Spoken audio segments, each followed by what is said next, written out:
السلام علیکم ورحمۃ اللہ وبرکاتہ۔ الحمد للہ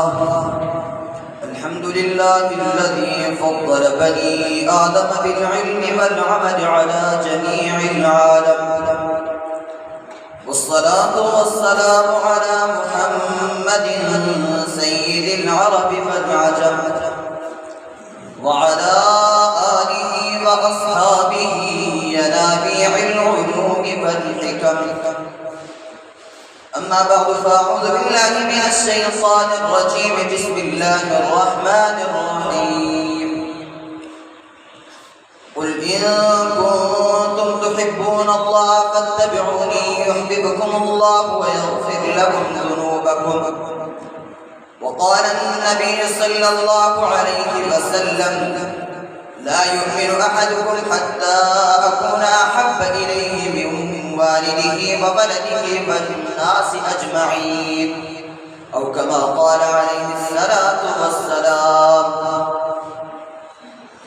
میرے انتہائی واجب الاحترام قابل صد تکریم معزز و مکرم سامعین، آج میں آپ حضرات کے سامنے جس موضوع کو لب تکلم کی زینت بنا کر حاضری کے شرف سے مستفید ہو رہا ہوں، وہ ہے صحابہ کی آپ صلی اللہ علیہ وسلم سے محبت. سامعین محترم، دنیا کے اندر بہت سارے رشتے ہیں جن سے محبت جڑی ہوتی ہے، اور محبت کے اس سفر میں سب محو سفر ہے، لیکن آج میں محبت کے اس لازوال داستان کو چھیڑنے لگا ہوں جس کی نظیر کہیں نہیں ملتی. یہ داستان میرے اور آپ کے محبوب پیغمبر جناب محمد الرسول اللہ صلی اللہ علیہ وسلم کے جانثار صحابہ کی ہے، جنہوں نے اپنے محبوب پیغمبر سے محبت کی وہ مثال رقم کی جس کا تصور انسانی عقل سے ماورا ہے.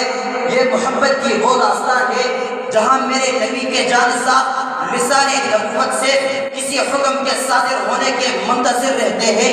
جیسے ہی میرے نبی کے زبان مبارک سے الفاظ ادا ہوتے ہیں تو دوسری جانب بغیر کسی تاخیر کے اس کی تعمیل منوعاً شروع ہو جاتی ہے. اصحاب پیغمبر کی اپنے پیغمبر سے محبت دیکھتی ہے تو جا کر غزوہ تبوک کا وہ منظر یاد کرے جہاں پیغمبر پاک صلی اللہ علیہ وسلم چندے کا اعلان فرماتے ہیں تو پیغمبر کا پروانہ سیدنا صدیق اکبر رضی اللہ عنہ اپنے محبوب کے فرمان کو پورا کرنے کے لیے اپنے گھر کا رخ کرتے ہیں اور گھر کا وہ سب کچھ اٹھا لاتے ہیں جو موجود تھا. نے یہ دیکھا کہ ضرورت کا سامان کون سا ہے، قیمتی سامان کون سا ہے، بس جو پایا وہ اٹھا لائے. اور صرف اسی پر بس نہیں بلکہ پیغمبر کی محبت اس قدر گہری تھی کہ وجود پر پہنا ہوا لباس بھی اتار کر پیغمبر کے قدموں میں رکھ دیا.